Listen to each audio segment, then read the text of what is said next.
In New Guinea, in order to keep the enemy from being able to knock all our airplanes out, we called what was called revetments. That was this circle here, this circle of it, dirt piled up with a little opening here, and this was a place to hide your airplane so that if they came along to shoot at you on the ground, they only got one or two airplanes, couldn't get them all. When you line them up like they did in Hawaii, the Japanese came along and just went down the line, one after the other. We didn't do that overseas.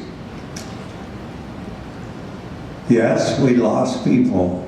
A third of our Air Force, for one reason or another, would be killed in combat, on the ground, accidents, weather, whatever. And this was a ceremony that we held, non-denominational, for the people we lost. Yes, we were after Japanese airplanes. Yes, we were getting them. When they got so many in our area that we took over, we wanted the area for flight. We took a bulldozer and piled the aluminum up in piles. Those are Japanese bombers, and what was left of one after we had bombed it, shot it down, or killed it. Weather. Those round things are oil. Oil was what the Japanese wanted. We didn't want them to have it. We'd either set it afire, or if it was an area that they couldn't get at, we would prevent them from getting there.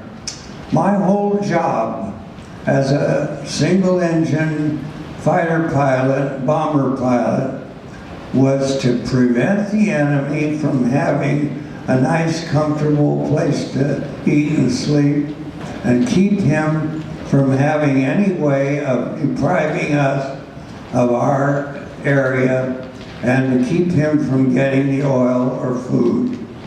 They had freighters come in at night off the shores, and because we were after them, they would unload at night and bring in their supplies in small little offshore boats and hide under the trees or wherever they could land. And we were out looking for anything that floated. Some of the oil wells and the way they were disguised. My A-20, when I joined, we had, the P-40 had absolutely no photography. That we weren't authorized any cameras or anything. Well, in Europe, fighter pilots just loved the idea. They had a camera pointing forward and you could see what they were doing, shooting an enemy. We had none on the A-20, but when I went and looked up the reason, we were authorized to have a photo group. Well, I got very interested in photography and wanted to get into it deeper. So I go to my CO and ask him if we're authorized.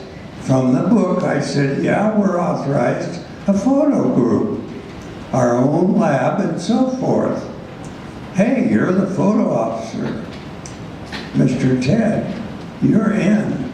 I get a group of people.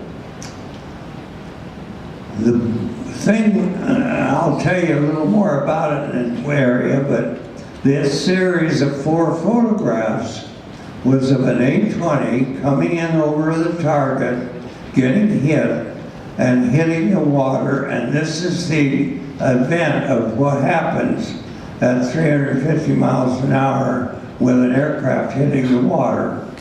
They used this set of photographs all over the country to sell war bonds.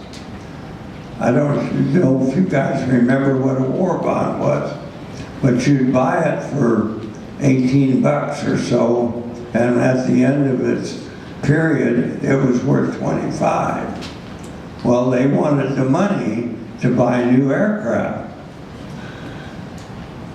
Yes, we were after anything that was a form of transportation. This is in, there were no railroads in New Guinea, but in the Philippines that we eventually went to, there were some railroads, and now we're after anything they stacked along the road. We'd set it afire or tear it up. That's me looking for a cute girl to take to dinner. And I was fairly successful. We were down there to keep us from going stir crazy in combat and getting scared of flying. Actually, they called it fear of flying, and they would ground you because you were of no value if you got to the point where you can't control your emotions and the idea of getting shot at. Some of the targets that we were after to prevent the enemy from having the use of it or getting the oil. I don't know, this is a controversial thing. This photograph is of a 4-engine bomber that Uncle Sam paid for, had built, and had to take delivery of it. And it was called a B-32. It came along after the B-29 and was consolidated aircraft answer to the 4-engine bomber to carry atomic bombs into Japan. I was given the choice of joining this, becoming a 4-engine pilot, after I had done my normal 72 missions in my A-20. As you see here, I turned them down. First of all, I wasn't really, in my mind, not happy with the 4-engine thing. And as it turned out later, I felt I was justified because this 4-engine thing, it's not it.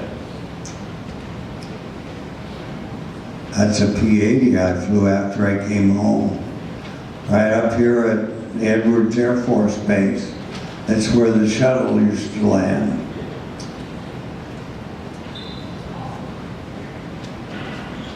The pictures are off. I can tell you a heck of a lot more of what happened to me, how we lived over there, and what we had.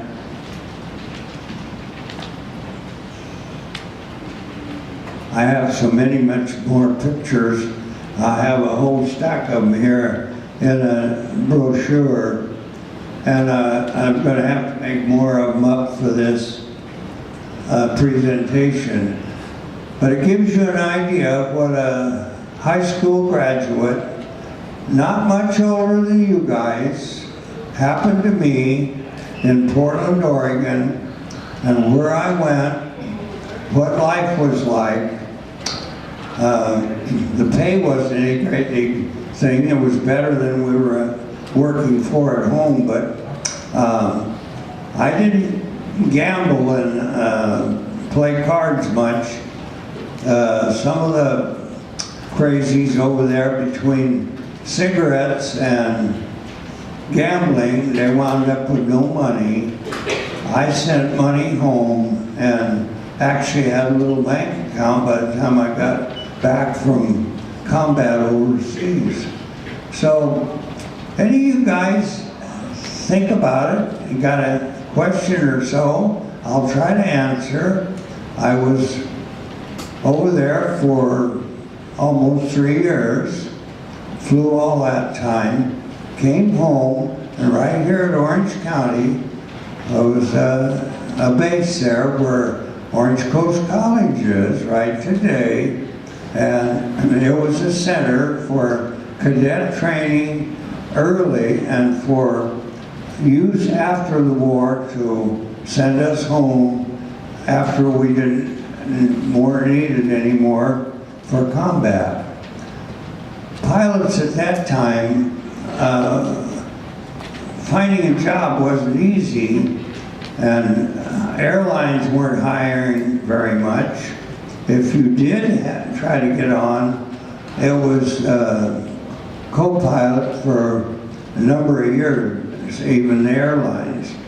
Few guys hung on and got to fly again in the service when the Berlin airlift came along, and we were bringing food to Berlin when the Russians put up the barriers of nastiness that they were noted for. And if you follow today's world, Trump's getting his lumps with them too. But anyway, Berlin was an airlift where we brought in everything, foodstuffs, coal, you name it, for the city of Berlin to survive this Cold War. Any more good questions? Somebody's got to know something here.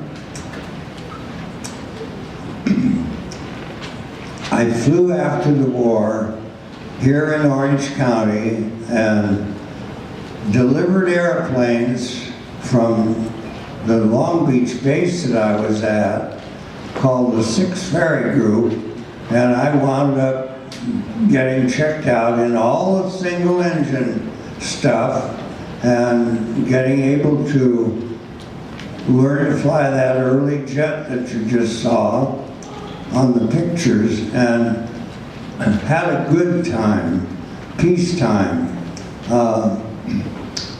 Combat was not that exciting for me. We were never to be the P-40 shoot 'em. Our little low-level attack bomber was not made for any more than shoot their airfields up and deprive them of flying. And we were to get out of Dodge if they jumped us. And I only saw one airplane in the air in combat and ran away and got out of there. They were 75 to 100 miles an hour slower than we were on that 820. So we were to go home and fight another day. So that's what we did. Those 6 nose guns would do a good job, and those little parafrags that I showed you would be dropped over an area they lived in, and we would ruin everything they had to fight with. If you can believe, in New Guinea, they want